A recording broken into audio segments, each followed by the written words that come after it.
Let's start off with working on one of the problems that has plagued this car ever since we got this engine running. It's had a high idle, over 1000 RPM, that we haven't been able to lower. We've received tons of feedback and we appreciate all of it. And thanks to one of you, we finally think we know what the problem is. And it has to do with the BCDD block-off plate that we installed. So this is the block-off plate, and I think this port is on the air filter side in front of the throttle blade. This port is what the pintle would have closed against to close off that air. I think by blocking this off, this just left this port completely open, so it's letting in all the extra air, and that's what's causing that high idle. There were a lot of comments about how to fix the high idle, but there was only one commenter who pointed this one out. You can just take a piece of this hose, run a screw into it, and use this to block that hole in the throttle body. So it's very simple. We'll see if this works. I simply used a screwdriver and some WD-40 to install the plug. Okay, that's jammed in there pretty good. And here's what it looks like. It's in there pretty tight, so it's really unlikely that this would dislodge and go through the engine. Still, it might be a good idea to have a more secure fix in the future. But first, we'll reattach the block-off plate and see if this was indeed the problem. Oh, that's good. That's a good sign. That's good. The throttle butterfly had been adjusted to be closed all the way in order to decrease the idle speed as much as possible. So the fact that it now won't idle is actually a good sign. More. More. You know, it doesn't have that cold start thing on it anymore. Yeah. It took a few adjustments, but we eventually got it open enough that the car would idle, and once the engine was warm, we decreased the idle speed to 700 or 800. Because the cold start valve has been removed, the car won't idle by itself when it's cold. You need to keep your foot in it just as if it had a carburetor with no choke. But once it's warm, it finally has a really nice idle. That was it. No, that was definitely it. Well, there you go. Only took a year.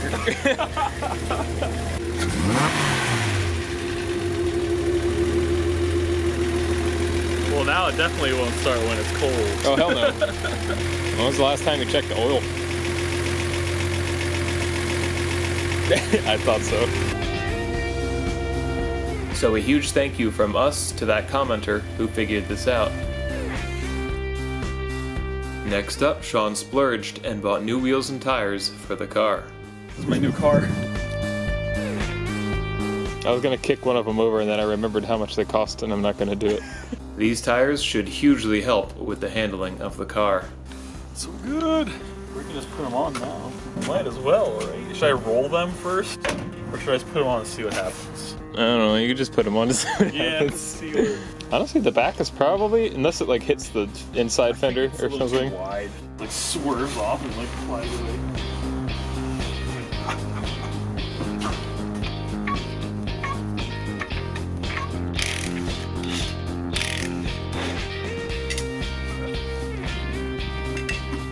Ever again.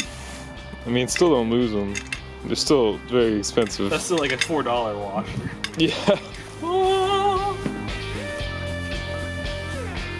What if the hub was too small?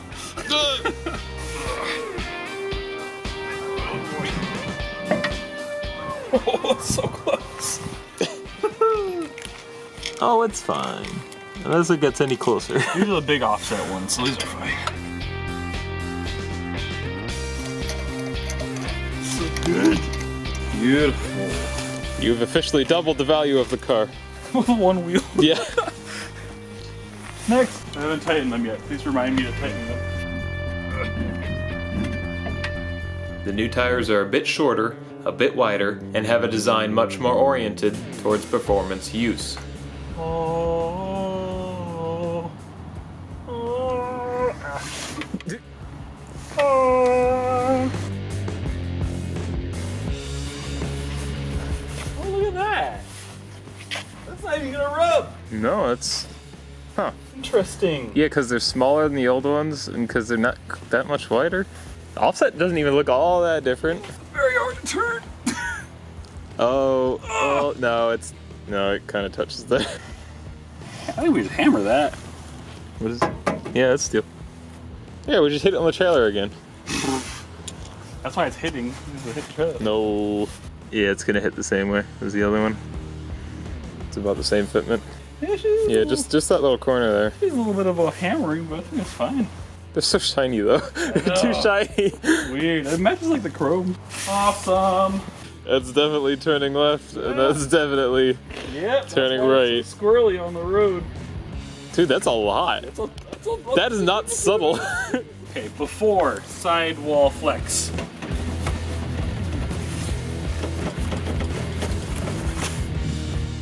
To be fair, the tire's a little low, but a little flat.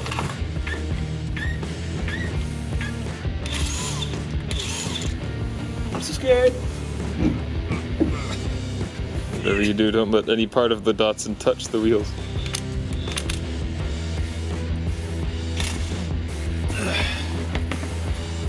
Ah, yes. Wheels and tires. Always the first upgrade. Always. The first? Was this the first? Yeah.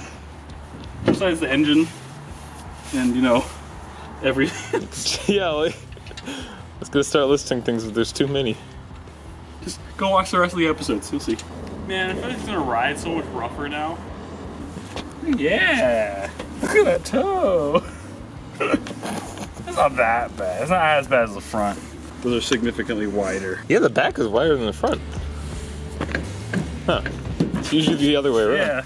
Look how much gap there is now! We gotta cut a spring, Mike. Okay. After.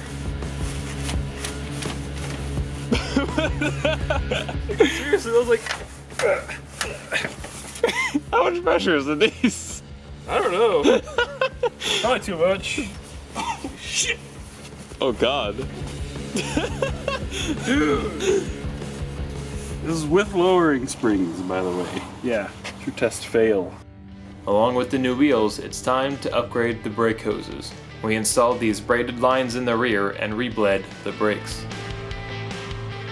The front brake hoses look like they're in better shape, so they'll stick around until we have the time to change them out as well.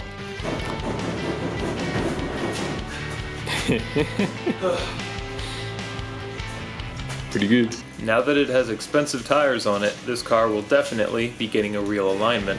55 3/4. But just for now, we're going to use a tape measure to try to correct some of the toe out. 56 1/4. It's like maybe 2 turns, 3 turns.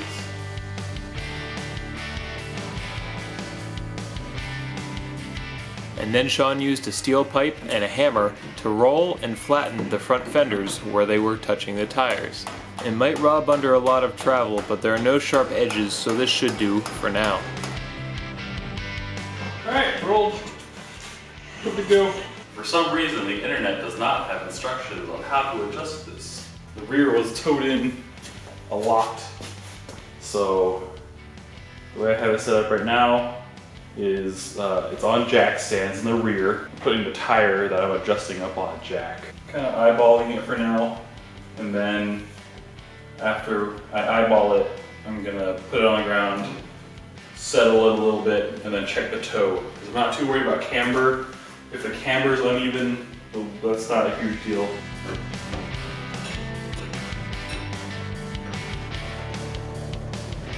With a very general guess at an alignment with the adjustable rear control arms, we finally set the car back on the ground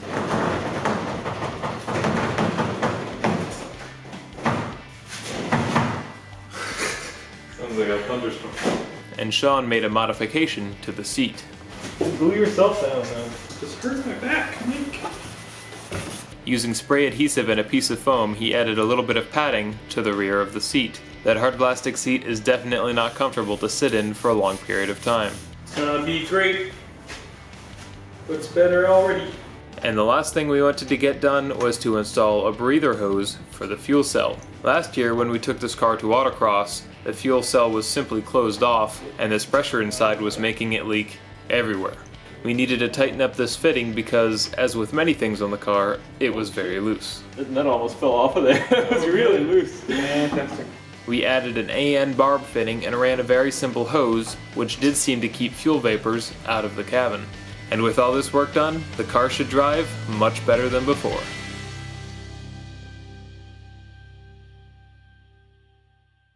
So cold. Don't go towards the light. I wonder if that would be considered doing something dangerous. What, putting your arm in gas? Probably. Yeah, normal people would think that. But us being intellectuals, they're gonna be like, dude, your car is so much better this time. Yeah. And we'll be like, you're wrong. Haha! It's just more expensive.